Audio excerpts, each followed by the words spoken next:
think, but where we left off was talking about how, like you said, it was, you know, he had best intentions, a nice guy, nice director, great cast and all that, but it was a big leap, and that you know what, for my next film, I'm gonna learn heavily from Rusty Spade and from all my films, mainly Rusty Spade and the animation I did. Mm-hmm.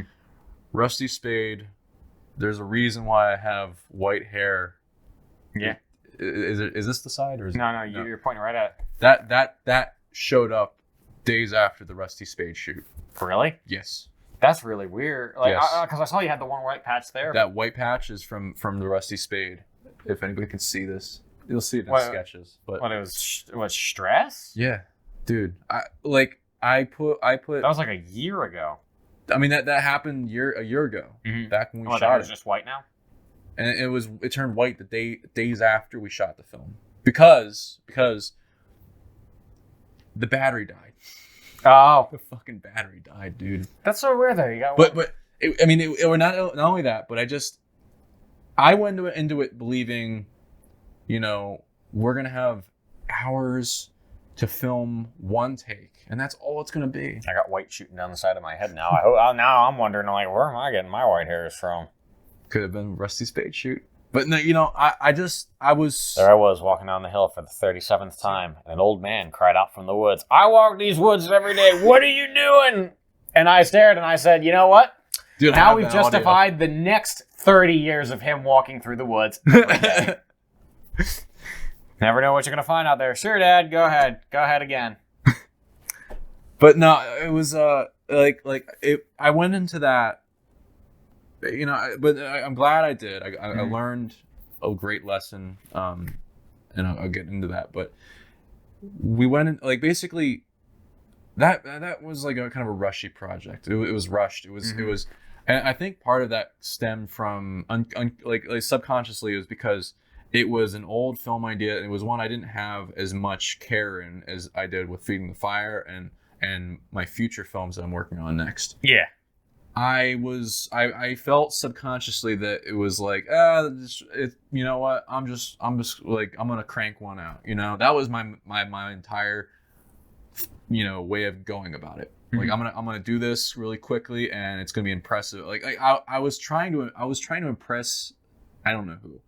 I was trying to myself, you know. I was trying to prove something, and I've learned since then, never do a film just to prove something. Never create anything just to prove a point or to prove something yourself or to somebody else. No, nothing. Just do something because you love it, or whatever, you know. But like something because you love it. Because if it's anything less than that, you're going to, the work is not worth it. Oh yeah, for sure. And it's going to destroy you. And luckily I learned it on a small scale. But basically, we went in. I should have spent months, 6 months at least, or not 6 months. Have you ever? Several months planning Rusty Spade. I should have been on location, trying to figure out the shots with a camera. You know, we should have rehearsed on location. We did it somewhere else the day before, which was a challenge. Somebody came, like Norman was like, you know, we should learn. It was, you know, just for future sake, like for next projects, like we should try to do this all in one weekend. That was when he was originally going to do it, but then my timeline was so condensed that he had to back away, and so is that when I got the call? No, that somebody else had to back away because of tragedy, and so we got you in. You were the second actor who was replaced. Oh wow! You know what's funny? I was on Backstage, and that's where I do all my gigs. I just would go through Backstage, apply.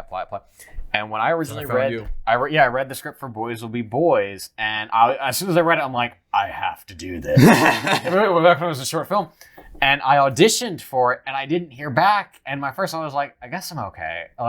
No, I think it was you wrote. Dude, I was so disorganized back then. It was because funny. it was in the chaos of I was working with this other person who and I didn't really have like a strong voice at the time, so I kind of let them decide everything. And I kind of rewrote like the Feeding the Fire script into something else, and just we were like, I was like, yeah, we'll do this, and I convinced myself that it was my idea, but it was really their idea based on my idea. Yeah, I got you. Yeah, like they allowed. I mean, nothing against them, but it was just they took more control than you were ready for. But you know what? I became a really much better filmmaker from doing that.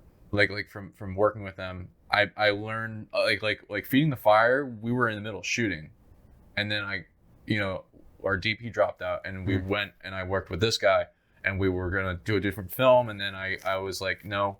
I'm sticking to my guns. I'm going to go back to doing what I was originally doing because I felt a hollow feeling doing what we were going to do because it wasn't me. And so I went and worked with this. So I went back to doing Feeding the Fire. It was light and day. Like if I showed you the footage that we were originally shooting, which was originally footage for the final film, I was like in the middle of production, like this is going terrible. The film we ended up with was much better. I mean, I think it's every time I do a film now, it improves much. Yeah. And I think the next film I do is gonna be light years. I think because it's just I'm gonna be preparing everything, doing everything right. I'm not gonna like rush anything.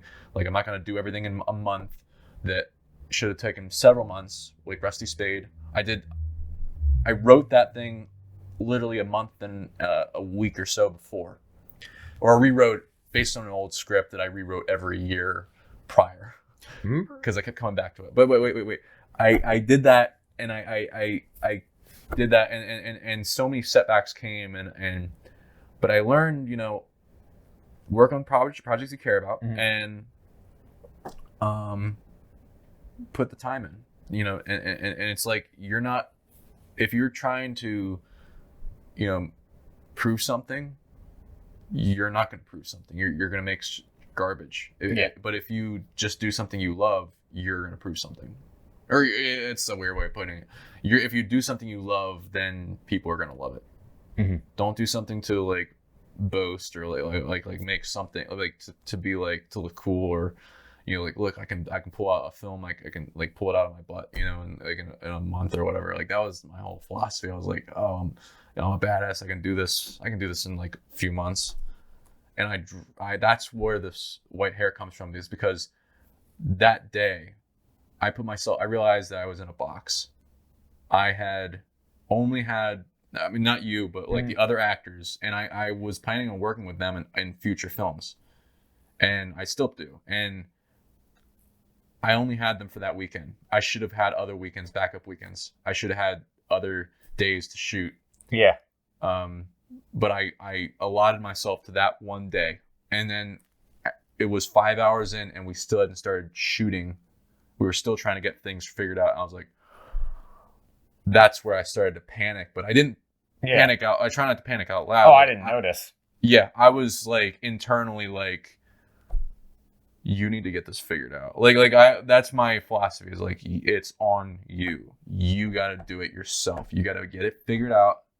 Get it, like, just it's on you. Total responsibility, total extreme ownership. You have to do it. Like Jocko Willink, the Navy SEAL commander's book, Extreme Ownership. Oh yeah, I know it. I haven't read the book, but I know what he's saying. Yeah, and yeah, I love that book. And that philosophy, because it's such a simple way, and it works because a Navy SEAL commander used it. Ever read Can't Hurt Me by David Goggins? Oh, I gotta look into him. Like I gotta read more of his books. I gotta read his books. I've heard of him, and He is fantastic. Dude, I've seen some podcasts with him. Yeah. But wait, so Rusty Spade, I learned the hard way, like what not to do, and then after that I did an animation, which was probably a dumb idea, but it took a long time. It came out really good, but it took a long time. Probably my best execution of anything I've ever done. Yeah. Like thus far, like. And it was kind of it was me kind of, I guess, regressing, or no, I did it because there was no way I thought it, I was originally going to do it live action, but I was like, there's no, after Rusty Spade, I would have had to put that together weeks after. Yeah. I was already depleted from that. I had white hair because, you know, that day was so stressful. Not only that, days after, I didn't think we got it. Yeah. I was stressing over, and that's why I have the white hair, I think, is because I was so stressed out trying to figure out how to salvage what we had that it didn't dawn on me until days later, and already the damage had been done, that Kevin said something. Kevin said when we were at the Christmas house, which is the rehearsal space, we do things that afterwards he was like, you know, I think there was good one in the middle, and I disregarded that, but I forgot there was, and that's what we used. The last 2 takes I thought we were gonna have to use, and they weren't that good, but there was a decent one in the middle. So I remember that there was one in the middle, but and we did like 5 more. I like a year later, I went back and rewatched what we had before the battery died, and this was because I had. Like the battery was down here and I wasn't used to checking it. I was used to, you know, at that point, seeing it on the screen, and, you know, this battery didn't update the screen or anything. I had to always, I wasn't used to it. It was the first time shooting with that setup. And so, and so that, but I'm glad kind of because I'm glad that the film, in an odd way, I'm glad that the film didn't turn out as well as I had hoped, because I learned how painful that is, and that's where the white hair comes in. It's like the pain of putting all that work in, and it was a film that I had worked on for years. I'd come back to year after year, rewriting it. I was like, one day I'm gonna make this a good film, and for me to just do that, be so careless. That's what stressed me the hell out. And knowing that if I wanted to reshoot it meant, you know, I put these people, you, Kevin, I'm sorry. The other, what was it? He played Noel. Why am I blanking on his name? I'm sorry, dude. It's been a long day. Everybody in the production. Let's just say that my brain is my brain right now. All 5 of them. Okay. And you know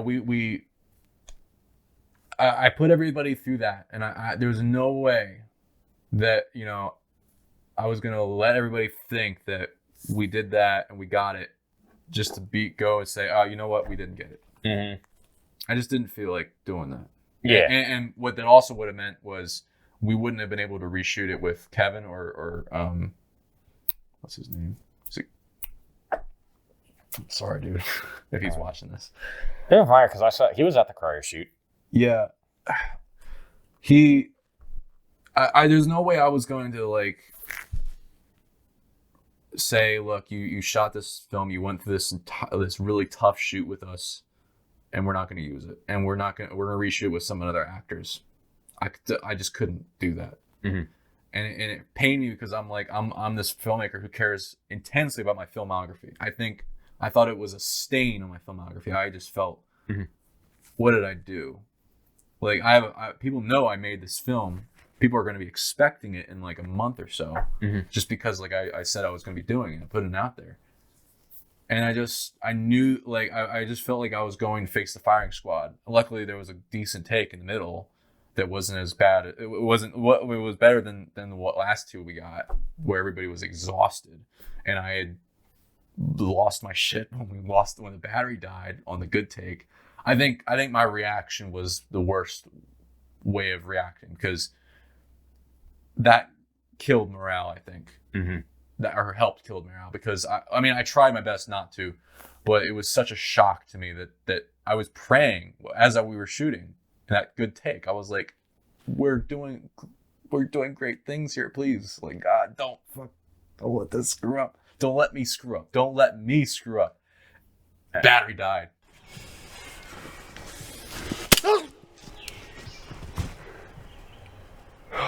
Oh, fuck, the battery died. Damn it. So close. Oh, shit. Fuck. Oh. Battery died right then and there. And you know what? it's gonna be for the better. You know, it's gonna like we're the next film, and the animation I did after that, I really just was like, you know, I'm not gonna rush this. Have you started entering things into film festivals? Yeah, Feeding the Fire, I entered into a few film festivals. I honestly, when I originally